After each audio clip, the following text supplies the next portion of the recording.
จาติว่าเป็นน้ำก่อนลังว่าบัลลอนเขียมปลาจาติว่าเป็นต้งเป็นนาบ่มีแมงดาก่อนลังว่ามีต้นเข้าจาติว่าเป็นเก้าไม้ใหญ่บ่มีตกโตก่อนลังว่ามีนกเกาเกิดเป็นคนเฮาแล้วบ่มีศีลธรรมพระเจ้าคนเท่าเปิ้นจังประมาทดูแควนขอเจริญปอนเจริญโชคเจริญชัยเจริญมั่งเจริญมีเจริญสรีสวัสดีกับตันสาธุชนคนดีFCรายการทุกท่านมาพระมาแล้วหนาญาติโยมศรัทธามาฟังพระครูวิโรจน์ชยาภรณ์กับรายการธรรมะนึ่งกำลังใจสไตล์ล้านนาโดยอาตมาพระครูวิโรจน์ชยาภรณ์ช่วงนี้ว่างเว้นจากศาสนภารกิจหน้าที่ก็ได้มีโอกาสนำรายการมาอู้จาพบปะกับบรรดาศรัทธาญาติโยมผ่านสื่อโซเชียลอันเป็นสื่อที่มีผู้ชมเข้าชมนักที่สุดในสมัยปัจจุบันรายการนี้ก็จะอยู่กับพี่น้องศรัทธาญาติโยมในแต่ละค่ำคืนประมาณ30นาทีเพื่อที่จะเอาธรรมะเนื้อหาสาระและความบันเทิงมาฝากบรรดาศรัทธาญาติโยมตัณสาธุชนทั้งหลายเจริญปอนเจิญและเจริญปอนต้อนรับคณะศรัทธาสาธุชนคนฟังทั้ง2 Facebook ทั้ง Facebook ธรรมะนึ่งกำลังใจและ Facebook พระครูวิโรจน์ชยาภรณ์ที่กำลังเข้าชมรายการสามารถทักทายกันได้แต่บาสามารถฮื้อดาวได้เนอะพระอาตมาภาพมาได้เปิดเพื่อที่จะรองรับในการฮื้อดาวหรือว่ารองรับรายรับต่างๆเพราะอาตมาภาพตั้ง Facebook ทั้ง2 เฟซเพื่อเป็นสาธารณะแล้วเป็น Facebook เพื่อการเผยแผ่พระสัทธรรมคำสอนขององค์พระสัมมาสัมพุทธเจ้าหลายๆคนก็บอกว่าท่านอาจารย์เจ้ายังส่งดอกกุหลาบส่งสติกเกอร์ให้ท่านอาจารย์มาได้ก็โดยสาเหตุเนี่ยเนาะฉะนั้นสิ่งที่ศรัทธาญาติโยมจะทำให้รายการนี้อยู่ยงต่อไปได้ก็คือการแชร์รายการให้คนเปิ้นได้รับชมรายการนักๆเนาะได้ยิ้มได้มีความสุขก่อนนิทราอยู่นะเอาทักทายกันเนาะพี่หนานอาจารย์วุฒิพัฒน์เครือวงศ์หนานเปิ้นก็เป็นอาจารย์เปิ้นก็เป็นเนาะอันนี้จากจังหวัดอ่างทองเด้อจากจังหวัดอ่างทองก็ได้มาทักทายให้กำลังใจเมื่อก่อนเป็นเพื่อนสหธรรมิกแต่ตอนเนี้ยเปิ้นก็ยังคงเป็นสหายของอาตมาภาพถ้ามีโอกาสไปอ่างทองจะไปแวะแอวหาเด้อเฮานี่มันก็เท่าไปติ๊กๆเนาะพี่หนานวุฒิพัฒน์เครือวงศ์เนาะเดี๋ยวนี้พอแล้วผมก็เริ่มงอกละแต่หน้าตายังสดใสเนอะป้นห้องว่าสดใสแต่ยังมีสตินะไม่ใช่สดใสไร้สติ เคยเล่นเคยหนัวกันสมัยอยู่วัดพระธาตุหริพุนชัยท่านอาจารย์ทีเพิ่นบอกว่ากราบครับผมมาใจครีเอเตอร์แต่ว่าเป็นเลืองเฮ้อเนาะเพราะว่าเป็นตัวเจ้า อนุโมทนาขอบคุณที่ให้กำลังใจเนาะมีการมีงานจะนิมนต์มาแอวมาแวงกินห่วมตาลเติงกันเนิ่นแล้วก็โยมแม่สุแก้วคำอ้วนสาธุอนุโมทนาฟังตลอดรายการฝนตกฟ้าห้องก็ตึงมาย่อย่อนขอได้ฟังรายการเตอะเนาะแม่สุแก้วคำอ้วนแห่งศรีโพธารามสารปีแม่บุ๋มมาแล้วสาธุกราบนมัสการอาจารย์เจ้าเจริญพรแม่บุ๋มเทรนเนอร์เรื่องนี้มันจะบักขึ้นเนอะว่าไผ่เป็นคนรับชมพ่อนี่นะอาจจะทักทายได้บัดทั่วถึงเนาะก็ต้องขอสุมาอภัย นี่โอมาแล้วพี่นานอาจารย์ยศการวชิระแสนฝางเนาะอันนี้ก็เป็นเปื้อนสหธรรมิกกันมาก่อนเหมือนกันพี่นานเปิ้นก็เป็นอาจารย์เปิ้นก็เป็นเนาะอยู่ปัญจคณานุสรณ์เปิ้นเนอะน้ำมาท่วมก้าเนาะได้ข่าวว่าน้ำท่วมตังฝางตังแม่อายแต่ปัญจะอยู่บนดอนดอนแก้วปัญจะบันสันหนองเต็งดูถ้า3 บ้านนี้ท่วมก็บ่ฮู้จะว่าใดโยมแม่วันเพ็ญกันทวงศ์พ่อเลี้ยงศักดิ์สิทธิ์คิดงามโยมสุทัศน์โยมพี่ทันพี่มนแม่ไวยภาพินีเนาะแล้วก็ตั้งศรัทธาญาติโยมที่กำลังรับชมรายการนี่พี่นานอาจารย์ยศการวชิระแสนฝางโอ้ตะกี้อ่านผิดสุมาภัยหาว่ายศการนี่ว่ายศการวชิระแสนฝางเนาะอันนี้พี่นานแล้วก็เปิ้นเป็นอาจารย์แล้วเปิ้นมีลูกศิษย์ลูกหาเนอะอาตมาภาพหันว่าโอ้เปิ้นก่ออนุเคราะห์สงเคราะห์ลูกศิษย์ลูกหาลูกน้องป้องปายแม้ว่าที่ตายไปเนี่ยเนาะพี่นานอาจารย์ยศการเนาะที่เอาไว้วัดสันต้นมือพี่นานอาจารย์ยศการนี่เพิ่นก็ไปดูแลงานนั้นได้ลุล่วงสำเร็จเป็นทักษิณานุปทานทักขิณานุปทานเอาไปผู้ที่เสียชีวิตไปอันเนี้ยเพิ่นฮ้องว่าน้ำบ่อน้ำคลองมันก็ยังเป็นรองน้ำใจน้ำใดๆก็ตึงสู้น้ำใจมาได้เฮาหันน้ำใจกันยามจนยามเจ็บยามจากนี่พี่นานอาจารย์ยศการวชิระแสนฝางเปิ้นทำให้ดีที่สุดเนอะเป็นที่อนุโมทนาไอ้เบิ่มเพชรพลอยอยากได้เครื่องดนตรีม่วนๆเสียงดังสถานกระจกบันประตูหน้าต่างก็เบิ่มเพชรพลอยเนาะ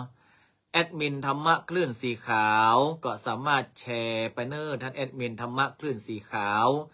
ยมอุ่นลุงปอยมาแล้วโยมแม่สังวรจันแก่นท่านพระครูวินิจฉัยวัดแห่งวัดทาดอนชัย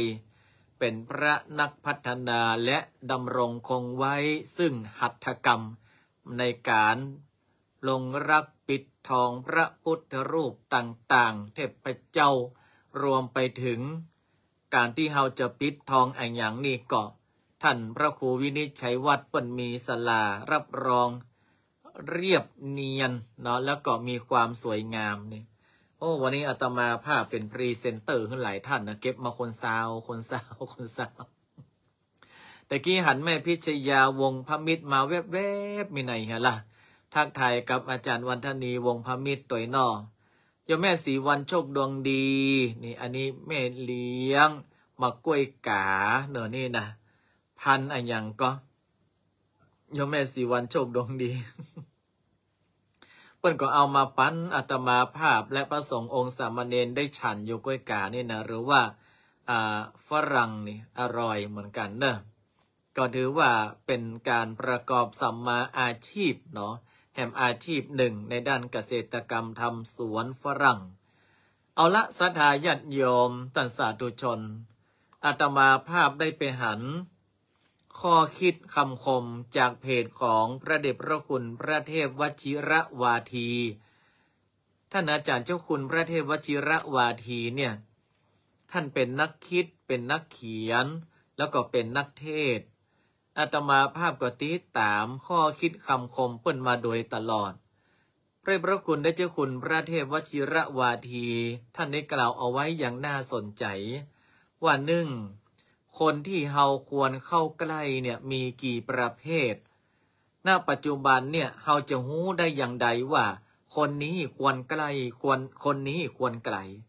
เดี๋ยวมาฟังอาตมาภาพค่ำคืนนี้ก็จะรู้ได้ว่าคนที่ควรเข้าใกล้เนี่ยเฮาจะเข้าใกล้เปิ้นได้อย่างใดแล้วเฮาจะได้อันอย่างจากเปิ้น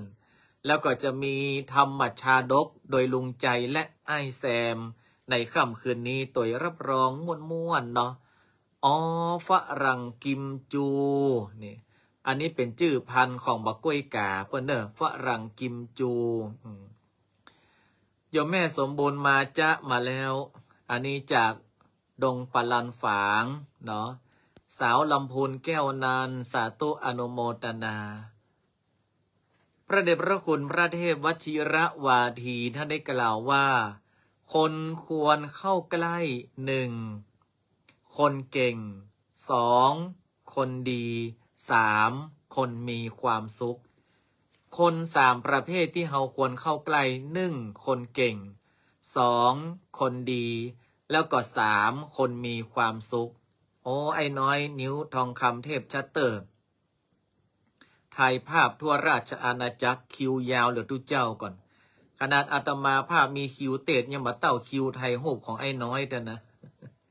ไปจะจองคิวไอ้น้อยไทยโฮบจองเป็นปีปนเนอะท่านพระครูพินิจชัยวัฒน์ต้องจองเป็นปีนะ คนเก่งเราจะเข้าใกล้คนเก่งไปเพื่อประโยชน์อันใดคนดีเราจะเข้าใกล้คนดีไปเพื่อประโยชน์อะไรแล้วคนมีความสุขเราจะเข้าใกล้คนมีความสุขไปเพื่อประโยชน์อะไรคนทั้ง3ประการเนี่ยอาตมาภาพจะอธิบายให้ท่านทั้งหลายได้ฟังเราควรเข้าใกล้คนเก่งเพราะว่าอย่างเราจะได้เรียนรู้วิธีคิดของเปิ้ลทำไมเปิ้ลถึงบริหารเก่งทำไมเปิ้ลถึงอู้เก่งทำไมเปิ้ลถึงทำนั่นทำนี่เก่งก็เพราะเปิ้ลมีวิธีคิดวิธีที่เปิ้ลจะรังสรรค์สิ่งต่างๆออกมาอาตมาภาพเนี่ยพยายามเหลือเกินว่าครูพักลักจำตุเจ้าก็ดีครูบาอาจารย์ก็ดีแม้กระทั่งว่าพระสงฆ์องค์สามเณรศรัทธาเจ้าบ้านที่เปิ้นเก่งๆอาตมาภาพพยายามที่จะไปศึกษาเรียนรู้เนาะครูพักลักจำเปิ้นเอาจะได้คนนี้เปิ้นถึงทำอันนี้เก่งจะได้ท่านนายกสุชาติพิงคสันเปิ้นถึงบริหารงานเก่งทำไมท่านพระครูพินิจชัยวัฒน์เปิ้นถึงมีการรักษายังหัตถกรรมเนาะหัตถกรรมในเรื่องของฝีไม้ลายมือในการแกะสลักลงลักปิดทองพระพุทธรูปต่างๆได้เก่งทำไมคนนั้นคนนี้เปิ้นเก่งเนี่ยเพราะว่าเปิ้นมีวิธีการคิดคนเราเนี่ยจะเก่งบ่เก่งมันอยู่ที่วิธีการคิดคนเก่งนั้นมีมากแต่คนที่หายากคือคนที่บริหารความคิดที่ดีคุณโยมไว้อภิรักษ์แท้ผู้มาแล้วสาธุอนุโมทนาเนี่ยคนเฮาเนี่ยบริหารความคิดนี่สำคัญศรัทธาเคยได้ยินสุภาษิตคำนี้ก่อนความรู้ท่วมหัวเอาตัวไม่รอดสุภาษิตเนี่ยมันเป็นการชี้ช่องว่าเราเก่งเรามีความรู้แต่เราไม่ปรับวิธีคิดมันก็จบเนี่ยความรู้ท่วมหัวเอาตัวบ่รอดเพราะว่ามันไม่ได้ปรับกระบวนการ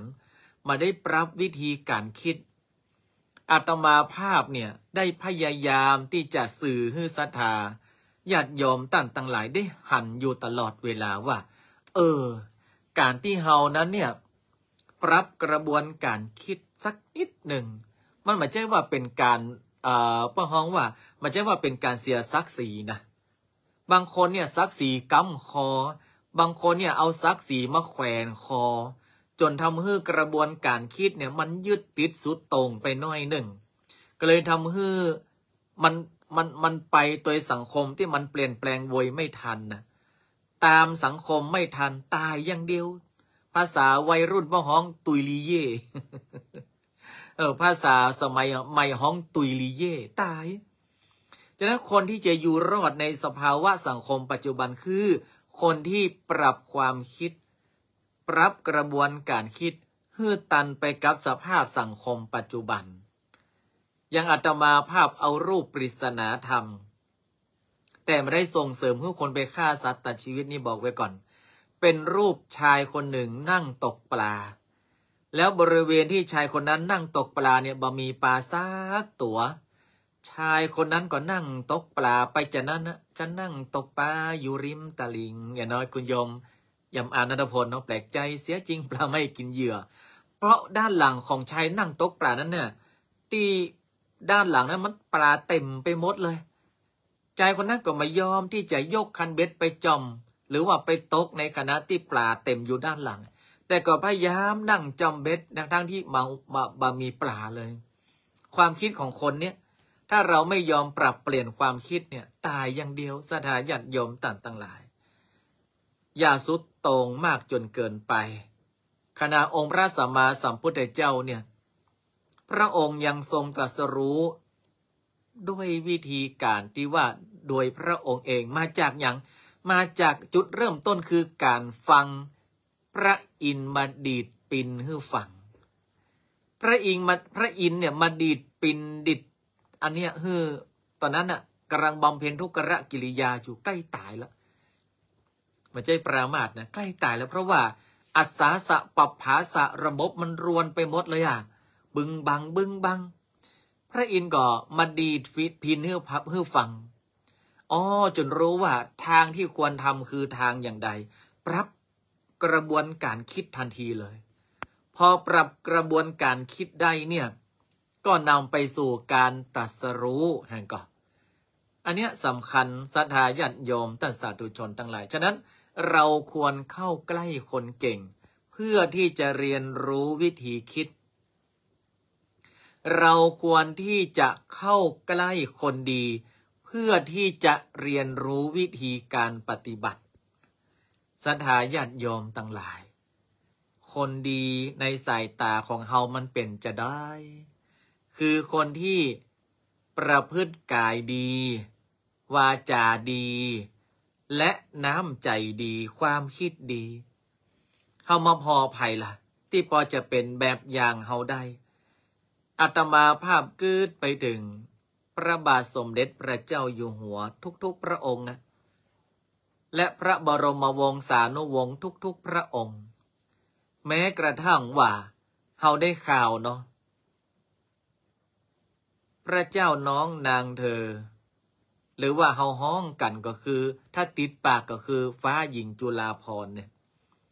พระองค์เนี่ยเพิ่นได้รวบรวม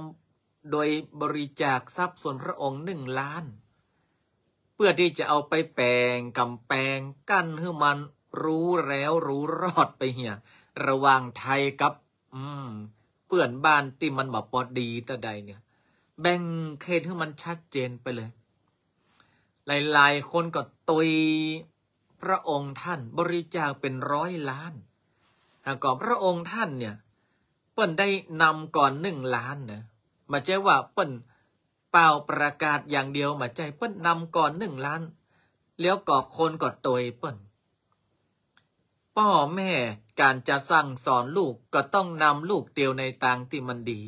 ลูกก็จะเป็นคนดีตามคนที่เปิ้นดีนั้นเปิ้นก็จะละหอยไว้ให้คนรุ่นหลังตัวเองก็จะเป็นเส้นทางที่เรียกว่าเป็นเส้นทางที่ดีฉะนั้นเรารู้ว่าคนไหนเป็นคนดีไปใกล้เปิ้นไปพอวิธีคิดของเปิ้นแล้วเราจะเป็นคนดีตัวคบกับมะแรงวันจะตอมกะขี้คบพึ่งนั้นดีตอมเกสรดอกไม้เปิ้นว่า ถ้าเราคบแมลงวันนะเขาก็จะไปตอมทางขยะของบุตรของเน่าของเหม็นไปตอมขี้ถ้าหากว่าคบพึ่งภูมิรีเนี่ยก็จะปาให้เขาไปตอมแต่ของหอมเกสรดอกไม้อาตมาภาพกับหันวัดมันก็แต้นะมันก็แต้เป็นการเปรียบเทียบให้เขาเลือกเอาว่าเขาจะเป็นแมงงนกับว่าเขาจะเป็นเพิ่งเห็นเนาะคนเมืองห้องเพิ่งคนภาคกลางเรียกพึ่งเห็นฉะนั้นถ้าเขาคบคนเก่งเนี่ยเขาก็จะเก่งด้วยวิธีคิดเขาคบคนดีเขาก็จะดีด้วยวิธีการปฏิบัติและเราคบคนที่มีความสุขเราก็จะเรียนรู้ว่าเปิ้นทำอย่างไรเปิ้นถึงมีความสุขศรัทธาญาติโยมเพราะคนที่มีความสุขอย่างว่าเนี่ยเปิ้นมาไปสนใจเรื่องไผเปิ้นมาไปเบียดเบียนไผมาสนใจเรื่องไผความในไม่นำออกความนอกไม่นำเข้าป้อนางวิสาขาเปิ้นสอนลูกว่าแต่งงานไปแล้วไฟในอย่านำออกไฟนอกอย่านำเข้าเรือน3 น้ำ 4ทำให้ดีเนิ่อเจ้า จักสมแบบเบาโบราณเนี่ยไฟในอย่านำออกไฟนอกอย่านำเข้าเรือนสามน้ำสี่ปฏิบัติปัดโป่งตัวเก่าทำหน้าที่ตัวเก่าให้มันดีจักถูกแบบเบาโบราณก็คือมีความสุขคนที่เปิ้นมีความสุขเป็นคนที่ไม่ไปยุ่งเรื่องของคนอื่นนักจนเกินไปถ้ามายุ่งเหี้ยเลยชีวิตบ่มีสีสันเหี้ยมอน้องท่านพระครูพินิจชัยวัฒน์เนาะเขาก็มีเหี้ยน้อยหมอกเป็นยาแก้กระใสเนี่ยกะแต่ก็บอกควรยุ่งมากจนเกินไปหลายๆคนเนี่ยให้ตุกแก่ท่านตุกนั้นมันจะถึงตัวอาตมาภาพจะเล่าธรรมชาดกเรื่องหนึ่งให้ฟังอันนี้โดยลุงใจกับไอ้แซมนะเนอะธรรมชาดกในเรื่องนี้เนี่ยเหื่อออกอาตมาภาพลืมเปิดพัดลมต้องเปิดพัดลมนะธรรมชาดกเรื่องนี้ชื่อว่าสาลิยะชาดกว่าด้วยให้ทุกแก่ท่านทุกนั้นถึงตัวแต่ต้องทำความเข้าใจว่าเวลาอาตมาภาพเล่าธรรมชาดกเนี่ยก็จะทำเสียงอย่างนั้นสั่งนี้เพื่อให้ชาดกมันน่าฟังยิ่งขึ้นนะไม่ใช่ว่าโอ้ตัวเจ้านี่แปลงเสียงหั่นแปลงเสียงนี่มาเหมาะสมมาใจนะก็คือว่าเพื่อห้องไหวอย่างก็พยายามที่จะทำให้เรื่องราวนั้นมันน่าสนใจท่านนายกสุชาติจะหาโอกาสให้ท่านพระครูมาเทศในสำนักงานได้เลยสำหรับท่านนายกสุชาติพิงคสันแม้อาตมาภาพมาว่างก็คือมาว่างนั่นนะเนาะ อันนี้ฮูจะคุ้นเคยกันเก่งท่านนายกสุชาติเพื่อเป็นคนเก่งเนาะแล้วก็ครอบครัวของท่านนายกเป็นเก่งภริยาเปิ้นก็เก่งแม่หลวงเนี่ยแม่หลวงเปิ้นก็เก่งท่านนายกนี่เปิ้นบริหารเก่งอาตมาภาพฮูจักท่านนายกสุชาติพิงคสันมาเมินแล้วก็เปิ้นเป็นคนที่เปิ้นฮ้องว่าใจนี่แลกใจถ้าหากว่าเปิ้นเอ่ยแล้วมันก็ต้องทำเปิ้นเอ่ยว่าจะช่วยก็ต้องช่วยแล้วก็เปิ้นเป็นคนที่ทนุบำรุงพระพุทธศาสนาดีการงานวัดวาอารามมีบักเกยขาดเนี่ยท่านนายกสุชาติพิงคสันนี่ต้องยอมรับเด้อกล้าโฆษณาอย่าลืม สาลิยะชาดกเรื่องราวจะเป็นอย่างไรอาตมาภาพขออนุญาตเอาลุงใจกับไอ้แซมนำเข้ามาในสาลิยะชาดกนี้เรื่องเกิดขึ้นเมื่อครั้งก่อนเก่าอดีตการนานมาแล้วสถาญาติโยมเมื่อสมัยพระเจ้าพรหมทัตครองราชย์อยู่ในเมืองพาราณสีถ้าเป็นธรรมชาดกก็มาป้นมือเนี้ยพระเจ้าพรหมทัตพาราณสีเนาะป่าหิมพานต์ทั้งหลายทั้งปวงเนี่ยในสมัยนั้นเนี่ยยังมีหมออยู่คนหนึ่งหมอคนนี้นี่นะมันเป็นหมอที่ว่าหมอบักให้แต่ตัวใดโอ้ง่ายๆก็คือมันบัดได้เฮียนจบอย่างมันเฮียนงูปลาแต่มันก็โฆษณาตัวเก่าว่ามันเป็นหมอเทวดาอิตนายกหมอนั่นชื่อว่าหมอลุงใจมีลูกสมุนมือขวาชื่อว่าลูกสมุนแซมหรอ ในภาษาบาลีมันบอกว่าเป็นหมอธุรพลก็คือว่าเป็นคนที่หมอปอดีต่อใดอีตะคนใดมาเตื่อเดียวก็หายจ้อยเพราะว่ามันบัดแต่รักษาก็มาแจ้หายจนทำให้เงียบเงานะเปิดคลินิกได้เป็นติดปลายปุ่นยังบ่มีไผเข้ามาเตื่อก็เลยอู้กันเอ้าแฉมจะมาปุ๊บเตือนอดตายฮะกับบาดแฉมบ่าเปิดคลินิกมาติดปลายกระปุ้งตวงก่อนยังมาหันเข้ามาแปลงแฉมโอ้น่ากะลุงหมอใจแล้วเขาจะยะจังใดดีลุงถ้าเป็นอย่างอี้นี่นะ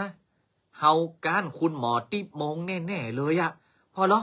คนไข้เต็มคลินิกกูวันเลยอะมันก็มาใช่เก่งเต่าได้รู้แฉมแค่ว่าจบหมอมาบัดได้ล้อ ถ้าลุงเหรอลุงจบก่อนจบกะแฉมลุงจบสาขาอย่างลุงเรียนหมอจบสาขาชุฬาชาติโท35 ดีกรี โอ้แล้วเขาจะยะใดลุงถ้าเป็นอย่างอี้เนี่ยเขามามีสักทังแน่นอนนะลุงหาวิธีกึดก่อนเลยแฉมกึดไปกึดมาหั่นงูเนี่ยมัน เลยขึ้นต้นไม้แล้วมันเข้าไปอยู่ในโพรงไม้หันไอ้แฉม กูเกิดวิธีได้แล้วแฉมเกิดได้อย่างใดลุงหมอใจว่ามาเหรอกูจะจุกเข้าไปจกหูไม้นั่นแฉมบ่ามากองเขาโดนงูฉกปุ๊บลุงก็รีบลักฉาปับนี่เหรอยาวิเศษลุงอันนั้นมันยาเมืองวายมาใจกะ นั่นละจะประคุมตุ้เลือดเหรอมาหัวหมกไว้ก่อนเจ้าแฉมบ่าโมเช็ดหายมาหายว่ากันแถมคำแฉมลุงว่าใดผมก็ว่าอันขอมีเงินมาจ่ายเจ้าลุงไปเลยกัดแฉมนี่หมอธุรพลคนบดีหมอลุงใจเนี่ยวางแผนนะก่อนสดาญาติโยมเตียวไป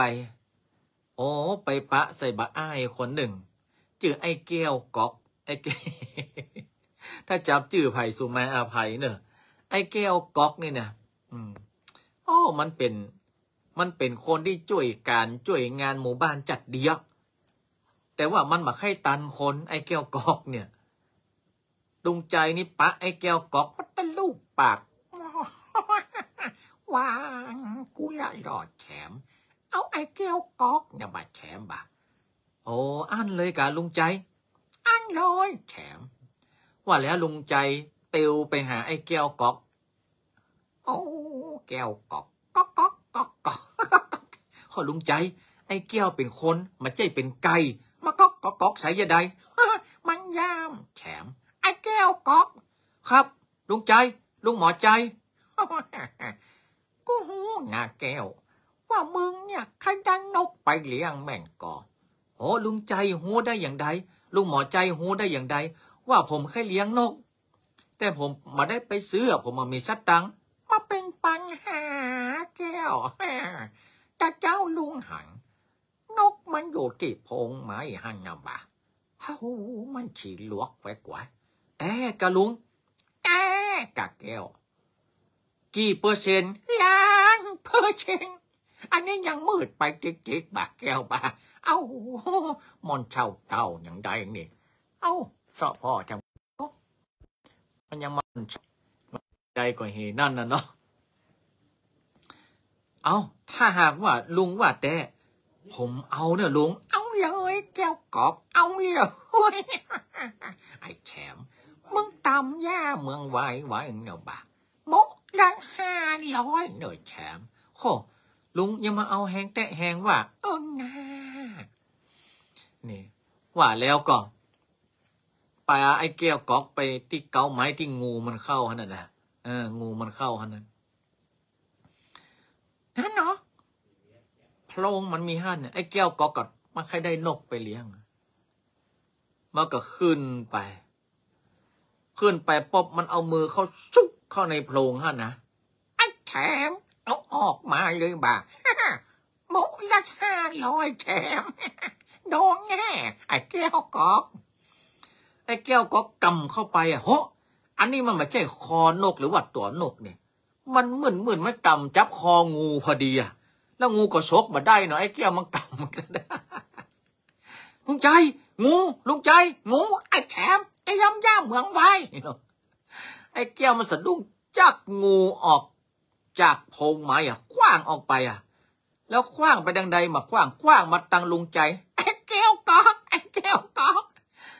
ลุงใจไอ้แก้วก๊อกตกมาล่ะมันตกแชมย่าเมืองวานี่เหรอไอ้แชมมาเอามากูไงแชมพ่อแหมกำงูเต็มคอเลยมันขว้างมาจับพอดีเหรอลุงใจอย่าใดน่ะไอ้แชมเอาย่าเมืองวายหมดมึงดึงงูออกก่อนป้อมเมียไอ้แชมก็บอกกล้าดึงงูก็เกาะอยู่เนี่ยสุดท้ายปาไปคลินิกหมอติบมงบ่กะแทนที่จะได้เงินไปเสี่ยงสตังค์ให้หมอติบมงไอ้แก้วก้องเป็นอย่างสักอย่างลุงใจปากพอเศร้าหมดหนาวสั่นแก้มกูจะตายกับใบแก้มโอ้ลุงใจปากมันไปจิกพุทโธน่ะลุงเนอะแก้วธรรมโมน่ะลุงเนอะเนี่ยให้ทุกแก่ท่านทุกนั้นถึงตัว สาลิยะชาดกเปิ้นว่าเอาไว้ฉะนั้นคนที่เราคิดว่าเปิ้นเป็นคนเก่งเปิ้นมีวิธีคิดอย่างไรเฮาไปเรียนรู้กับเปิ้นเป็นคนดีเปิ้นมีวิธีการปฏิบัติอย่างใดไปเรียนรู้กับเปิ้นแล้วเปิ้นมีความสุขเปิ้นมีความสุขด้วยเหตุใดไปเรียนรู้กับเปิ้นพระเดชพระคุณพระเทพวชิรวาทีท่านได้บอกว่า3คนนี้ควรเข้าใกล้เราจะได้เก่งเราจะได้เป็นคนดีและเราจะได้มีความสุขเน้อศรัทธาญาติโยมท่านสาธุชนทุกท่าน